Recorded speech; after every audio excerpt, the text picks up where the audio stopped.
In the previous video, we talked about the bombing of Pearl Harbor and the U.S.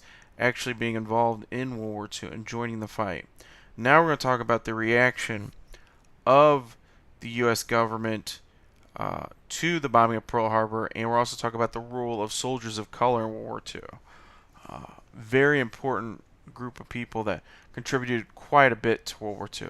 So first we're going to talk about what happened as a reaction on the president and the government's part. Japanese-American internment is the idea we're going to talk about now. Franklin D. Roosevelt decided that all Japanese Americans are possible spies or unsafe. He did not do this on his own. He was supported by generals in the military. They'd come up with the idea that anybody that was of Japanese descent was possibly a spy or working for the Emperor Hirohito in Japan and was spying on us. Therefore, we had to make them safe from themselves and keep the country safe. And the plan was this.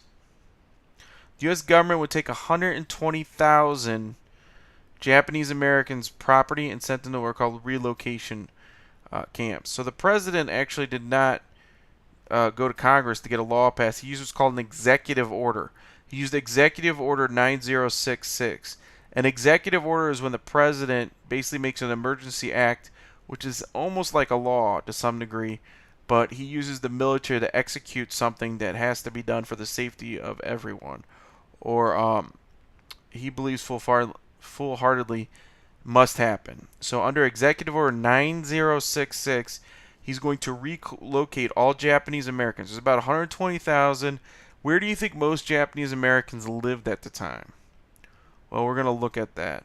And then you can see at the bottom there is Eleanor Roosevelt, his wife, who was actually in a lot of ways very humanitarian oriented, and she was kind of the ears and legs of Franklin Roosevelt because he was paralyzed.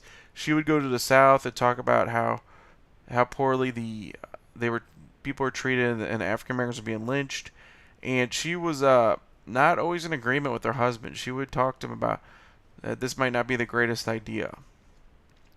But the military quickly moves 120,000 Japanese Americans into what are called internment camps. And we're going to look at these. We'll watch the video in class. Okay, so here's a Japanese American internment camps. And you can see the pictures. So on the left-hand side, you see the geography, where the camps are located.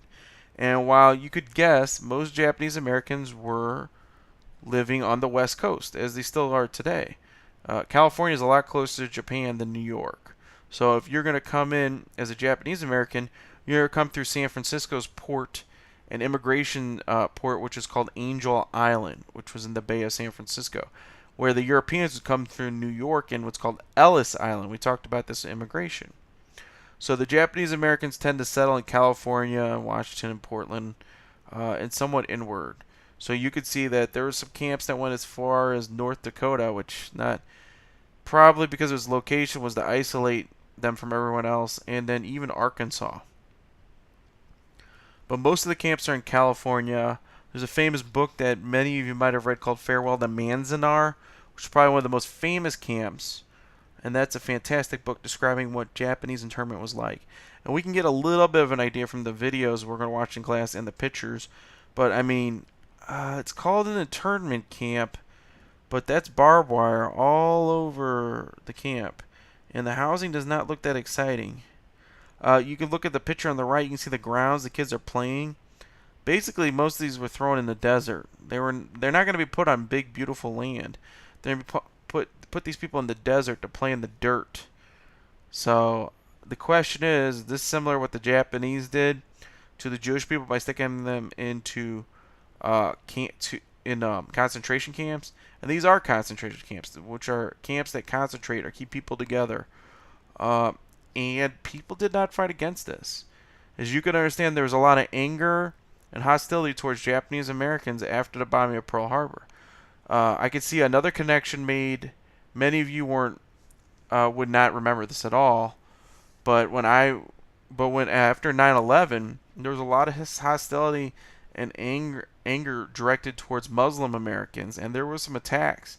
Still today, there's been some animosity towards Muslim Americans where they've been attacked or abused or mistreated based on the fact that the guys that attacked the World Trade Center in 9/11, the Pentagon, were Muslims. And that's very similar to how we treated the Japanese Americans during the internment, except in this case, the government actually stuck them in concentration camps. One of the arguments the government made was this kept them safe from other Americans. But we're going to find out that putting people in a camp without what's called due process, they weren't even tried. We don't know if they did anything wrong. How would a 5-year-old boy be a spy for the Japanese? We don't know. No judge or court or jury or anything. The government, the military just rounded them up and stuck them in these camps. And we're not going to, that is a video that justifies and explains their point of view. Now, let's talk about U.S. soldiers of color. Very important roles. U.S. troops are divided into soldiers units by race. So during World War II, race was a had a big role in the way you were treated, the way you were paid, and what units you would be in. So, at first, many soldiers of color were not allowed to fight. They were usually had to do with supplies, or they did cleanup, cooks in the Navy. But eventually, over time, America was running out of just soldiers of European descent, so they start allowing and start using other soldiers of color to fight in the war to help out. Probably the most famous fighting squadron in World War II is the Tuskegee Airmen. They were members of the African American Flight Squadron that was one of the most decorated squadrons in America. Many of these guys are aces. And I don't know, does anybody know what an ace is? Well, it's a Air Force and Navy term for a pilot that has shot 5 or more enemy planes down. So most pilots in America today are definitely not aces because we haven't been to, even in our wars, they've maybe shot down 1 or 2 planes. These guys shot down over 5 apiece. You had to kill 5 enemy planes, and it's quite a big event if you could do this or accomplishment. Also, on the bottom left-hand corner, you see where our Navajo American Indians that had broken the Japanese radio code to help the U.S. win the war. Apparently, Navajo, which you've learned in American history, was a group of indigenous Americans that live mostly in Arizona and somewhat in New Mexico. Their language is kind of similar to Japanese, so they could actually interpret the codes the Japanese were using based on their language having some similarities.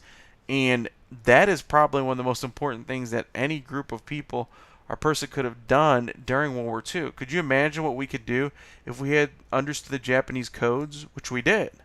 So we could tell when the Japanese were going to attack us before they did and pretend like we didn't know and be ready for them. Or we could attack the Japanese before they attacked us. Saved hundreds of, probably thousands of Americans' lives, if not hundreds of thousands of Americans' lives, ships, and people. These guys really had great accomplishments, and between the Tuskegee Airmen and the Navajo Americans, just really done amazing things. And there's a lot more examples, but unfortunately, because of time restraints, we're not going to go into all of